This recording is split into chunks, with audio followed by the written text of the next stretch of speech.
Hello everyone, welcome back on Camp Seekers. So today we are going to start our chapter number 1st of 12th class, the solid state. Three basic states of matter.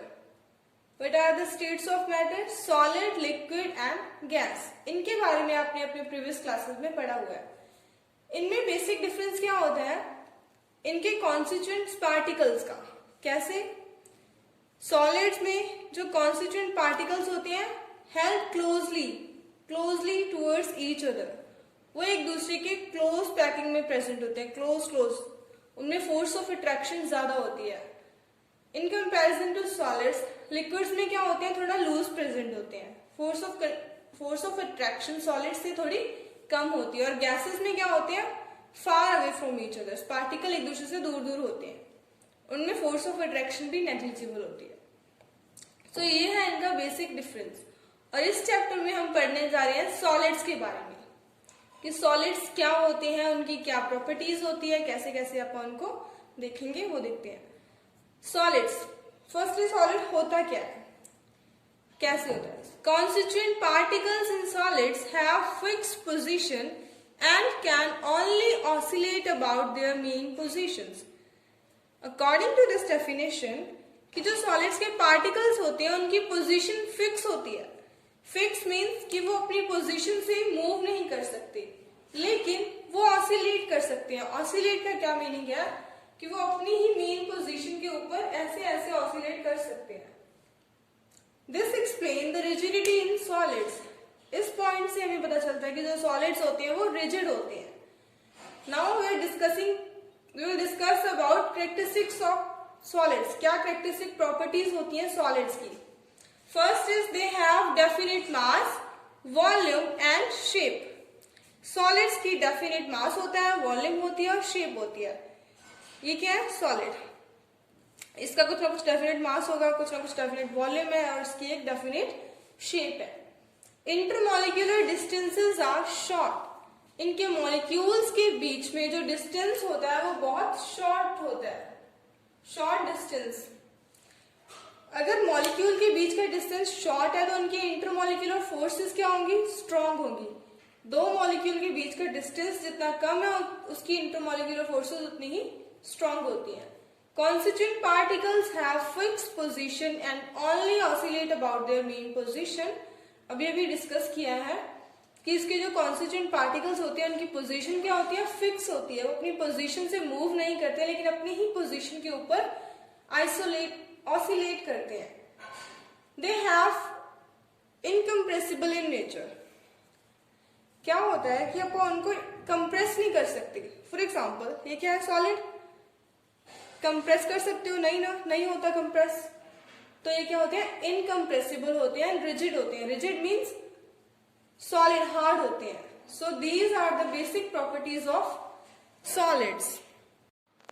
So next is, जो solids होते हैं ना वो दो categories में divide कर सकते हैं अपन उनको. कौन कौन सी. First is crystalline solids and other is amorphous solid. इन दोनों सॉलिड्स में क्या डिफरेंस होता है वो आप अभी डिस्कस करने वाले हैं. सो क्रिस्टलाइन सॉलिड, आप पहले अपने दिमाग में एग्जांपल लेके चलो. क्रिस्टलाइन का NaCl, क्वार्ट्ज जैसे मार्बल होता है, मार्बल. और अमॉर्फस का क्या लेके जा सकते हो, ग्लास, रबर और प्लास्टिक. अभी अपन इनको डिस्कस करते हैं कि इनमें क्या क्या डिफरेंसेस होते हैं basically. So crystalline solid having definite geometrical shape. इनकी एक डेफिनेट ज्योमेट्रिकल शेप होती है. Amorphous solid they have irregular shape. इनकी शेप इररेगुलर होती है. Crystalline solids have sharp melting point, means melt at sharp temperature. इनका एक प्रॉपर पर्टिकुलर टेम्परेचर होता है जिसके ऊपर ये मेल्ट करते हैं. Amorphous solids gradually soften over a range of temperature. ये क्या होते हैं, बिल्कुल एक थोड़ा सा अपने टेम्परेचर इंक्रीज किया कि ये सॉफ्ट हो जाते हैं. जैसे प्लास्टिक आपने देखा होगा ना कि बिल्कुल थोड़ा सा उसको हीट करो और वो हो जाता है, पिघल जाता है.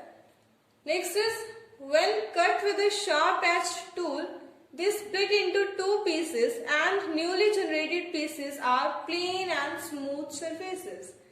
Means crystalline solids को जब भी हम कट करेंगे वो दो पीसेस में डिवाइड होंगे और वो दोनों पीसेस क्या होंगे, प्लेन और स्मूथ सरफेस वाले होंगे.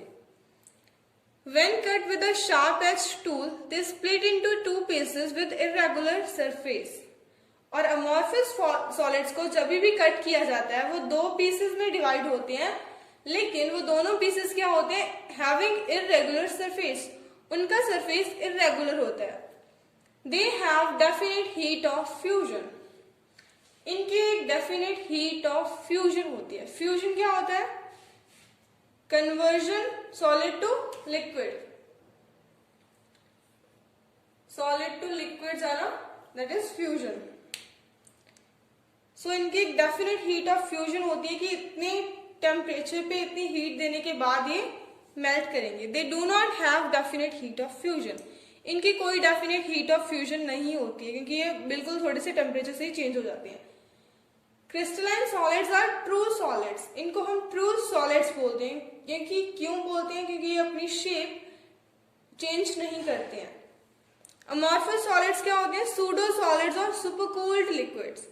इनको सुपरकूल्ड लिक्विड्स क्यों बोला जाता है, आप कभी नोट करना कि जो पुरानी बिल्डिंग्स होती है उनकी जो खिड़की के ऊपर शीशे लगे होते हैं ना, वो इतने सारे सालों में उनमें कुछ ना फ्लूइडिटी की प्रॉपर्टी होती है. क्योंकि वो शीशा जो होता है कांच का बना हुआ, वो ऊपर से फ्लो कर करके ना नीचे से थोड़ा थिक हो जाता है. क्यों, क्योंकि वो इतने सारे सालों में बिल्कुल स्लोली स्लोली फ्लो करता है. So that's why they are called supercooled liquids. Examples NaCl, quartz. Crystalline solid के क्वार्ट्स क्या होता है, सिलिकॉन और ऑक्सीजन से मिलके बना हुआ एक क्रिस्टलाइन सॉलिड होता है जिसको हम क्वार्ट्स बोलते हैं. अमॉर्फस सॉलिड के एग्जाम्पल्स ग्लास, रबर और प्लास्टिक. सो इनके दो डिफरेंसेस और है, वो अब अभी डिस्कस करते हैं. Next is they are arranged in long range order. Means जो क्रिस्टलाइन सॉलिड्स होते हैं वो एक लॉन्ग रेंज ऑर्डर में अरेंज होते हैं. इसका क्या मीनिंग है, इनकी क्या होती है, प्रॉपर अरेंजमेंट्स होती है. एक रेगुलर अरेंजमेंट होती है जो अपने आप को पीरियोडिकली पूरे क्रिस्टल में क्या करती है, रिपीट करती है. यही वाली अरेंजमेंट सारे क्रिस्टल में सेम होती है. So that means they are long range order. They are arranged in short range order. ये एक शॉर्ट रेंज ऑर्डर में अरेंज होते हैं. मीन्स कि यहाँ पे सपोज हमें ये सेम दिख रहे हैं, थोड़ा बहुत सिमिलर है, लेकिन पूरे क्रिस्टल में क्या होंगी, ये डिफरेंट डिफरेंट होंगी. सारी अरेंजमेंट पूरे क्रिस्टल में इरेगुलर टाइप की होती है. तो that means they are short range order. Crystalline solids are anisotropic in nature. What do you mean by word anisotropic? Means इनकी कुछ प्रॉपर्टीज, सपोज इलेक्ट्रिक प्रॉपर्टीज या रिफ्रैक्टिव इंडेक्स, उनको अगर हम डिफरेंट डायरेक्शन में मेजर करते हैं, सपोज एक क्रिस्टलाइन सॉलिड है, इस डायरेक्शन में अगर हम मेजर करते हैं तो वो कुछ और आती है, लेकिन इस डायरेक्शन में मेजर करते हैं वो प्रॉपर्टी कुछ और आती है. मीन्स की प्रॉपर्टीज चेंज होती है with direction. That means they are anisotropic in nature. Example से समझते हैं. सपोज ये कोई प्रॉपर क्या है, क्रिस्टलाइन सॉलिड है, इसमें दो पार्टिकल्स प्रेजेंट है, दो तरह के पार्टिकल्स. लाइक NaCl लगा लो. सपोज ये Na है, ये Cl है. अगर हम इस डायरेक्शन में मूव करते हैं तो क्या है, यहाँ पे एक Na एक Cl, एक Na एक Cl, एक Na एक Cl, ऐसे है ना. और अगर हम इस डायरेक्शन में मूव करें, same particles.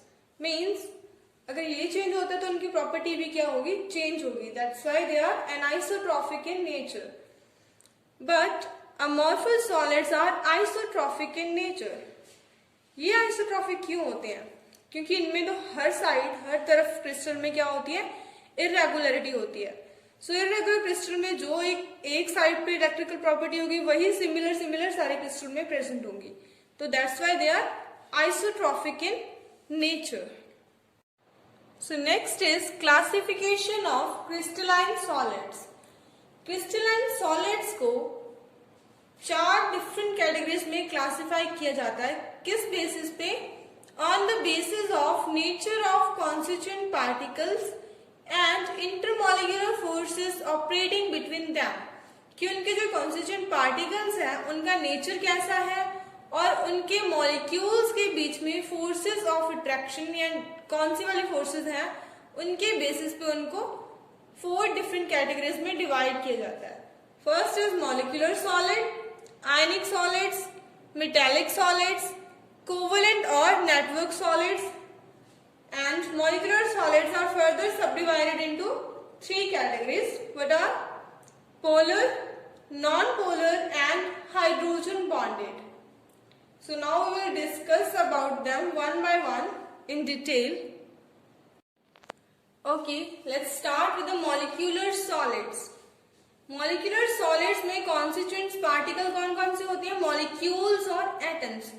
Molecular solid molecules या फिर एटम्स के मिलने से बने होते हैं. हमने देखा था कि ये कितने टाइप्स के होते हैं? 3 टाइप्स में डिवाइडेड होते हैं. फर्दर कौन कौन सी? नॉन पोलर, पोलर और हाइड्रोजन बॉन्डेड. डिस्कस करते हैं तीनों को. नॉन पोलर में फोर्सेस ऑफ अट्रैक्शन कौन कौन सी होती हैं? बॉन्डिंग फोर्सेस कौन सी होती हैं? डिस्पर्जन और लंडन फोर्सेस. इनमें डिस्पर्जन और लंडन फोर्सेस होती हैं. पोलर में डाइपोल डाइपोल इंटरेक्शंस होती हैं और हाइड्रोजन बॉन्डिंग में क्या होती है? हाइड्रोजन बॉन्डिंग होती है. नॉन पोलर के एग्जांपल्स कौन कौन से ले सकते हैं आप? Argon, CCl4, H2, I2, CO2. Polar में कौन से आते हैं? HCl, SO2 और हाइड्रोजन बॉन्डिंग में water in the form of ice, क्योंकि वाटर सिंपल तो लिक्विड होता है लेकिन आइस वाटर जो होता है वो सॉलिड होता है. नेचर नॉन पोलर क्या होते हैं? सॉफ्ट होते हैं.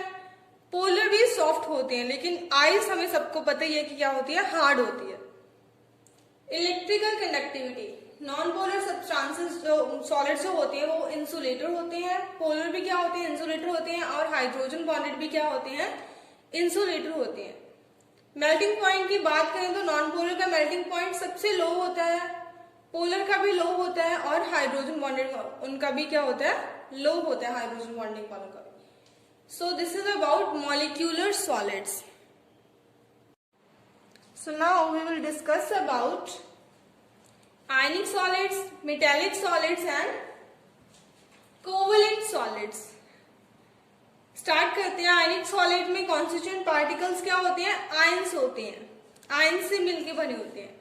और मेटालिक सॉलिड्स में positive ions in the sea of delocalised electrons. Electrons जो मूवेबल इलेक्ट्रॉन्स होते हैं उनके बीच में पॉजिटिव आयंस प्रेजेंट होते हैं मेटल्स में. और कोवलेंट सॉलिड्स में क्या होते हैं? एटम्स होते हैं. फोर्सेस की बात करें तो आयनिक सॉलिड्स में होती है कूलम्बिक और electrostatic forces of attractions. Metallic solid में होती है मेटालिक बॉन्डिंग और कोवलेंट सॉलिड्स में होती है कोवलेंट बॉन्डिंग. अभी बात करते हैं एग्जांपल्स की. आयनिक सॉलिड्स की एग्जांपल्स क्या है? NaCl, magnesium oxide, zinc sulphide, CaF2. और मेटालिक सॉलिड्स की एग्जांपल क्या है? Iron, copper, silver, magnesium. Covalent solids की बात करें तो SiO2 quartz, silicon carbide, diamond, graphite. Nature कैसा होता है? आयनिक सॉलिड्स का नेचर कैसा होता है? Hard but brittle. Brittle means कि ये हार्ड तो होते हैं लेकिन हम इनको इजीली ब्रेक कर सकते हैं. और मेटालिक सॉलिड्स का हार्ड होता है but malleable and ductile. Means hard होते हैं लेकिन इनको मैलिएबल होते हैं तो मीन्स इनको शीट्स में कन्वर्ट कर सकते हैं. डक्टाइल मीन्स इनकी तारें बना सकते हैं, वायर्स बन सकती हैं. और कोवलेंट सॉलिड्स हार्ड होते हैं, जनरली सारे हार्ड होते हैं लेकिन जो ग्रेफाइट होता है वो सॉफ्ट होता है. इलेक्ट्रिकल कंडक्टिविटी, सॉलिड फॉर्म में तो ये आयनिक सॉलिड जो होती है इंसुलेटर होते हैं लेकिन अपनी मोल्टन स्टेट में या एक्वस स्टेट में they can conduct electricity. Means molten state में ये कंडक्टर होते हैं. मेटालिक सॉलिड्स कंडक्टर होते हैं सॉलिड स्टेट में भी और मोल्टन स्टेट में भी. कोवलेंट सॉलिड्स जनरली सारे इंसुलेटर होते हैं लेकिन जो ग्रेफाइट होता है वो कंडक्टर होता है इलेक्ट्रिसिटी का. मेल्टिंग पॉइंट आयनिक सॉलिड्स का हाई होता है, मेटालिक सॉलिड्स का फेयरली हाई होता है और कोवलेंट सॉलिड्स का वेरी हाई मेल्टिंग पॉइंट। अभी हमने देखा कि कोवलेंट सॉलिड्स में जनरली सारी प्रॉपर्टीज सही जा रही हैं एक्सेप्ट ग्रेफाइट। ग्रेफाइट में एक्सेप्शंस आ रही हैं, वो एक्सेप्शन ग्रेफाइट में क्यों आ रही है वो डिस्कस करते हैं। जो ग्रेफाइट का स्ट्रक्चर होता है वो ऐसे होता है कि उसमें लेयर्स प्रेजेंट होती हैं। उन लेयर्स में से लेयर्स, ग्रेफाइट होता है क्या है, generally carbon carbon carbon carbon मिलके बना होता है सारा। उस कार्बन के 4 वैलेंस इलेक्ट्रॉन होते हैं। 4 में से जो 3 इलेक्ट्रॉन्स होते हैं वो तो एक दूसरे के साथ एक ही लेयर में अटैच होते हैं, लेकिन जो 4th वाला वैलेंस इलेक्ट्रॉन होता है वो इन लेयर्स के बीच प्रेजेंट होता है। मींस एक फ्री मूवेबल इलेक्ट्रॉन हो गया, जिसकी वजह से ये क्या कर सकता है, इलेक्ट्रिसिटी कंडक्ट कर सकता है। अभी बात करते हैं इसकी सॉफ्टनेस की, कि ये सॉफ्ट क्यों होता है। इनका कैसा स्ट्रक्चर होता है, ऐसे लेयर्स होती हैं ग्रेफाइट पे। जो लेयर्स होती हैं वो एक ऐसे स्लाइडिंग मूवमेंट शो करती हैं। इनमें स्लाइडिंग होने की वजह से ये सॉफ्ट होता है, सॉफ्ट भी होता है और इनमें ल्यूब्रिकेंट की प्रॉपर्टीज भी प्रेजेंट होती हैं। So this is about crystalline solids. In our next video, we will discuss about crystal lattice, unit cell, उन सब के बारे में डिस्कस करेंगे. So this is for now, students. If you find my content useful, then don't forget to share, subscribe and like. Thank you so much.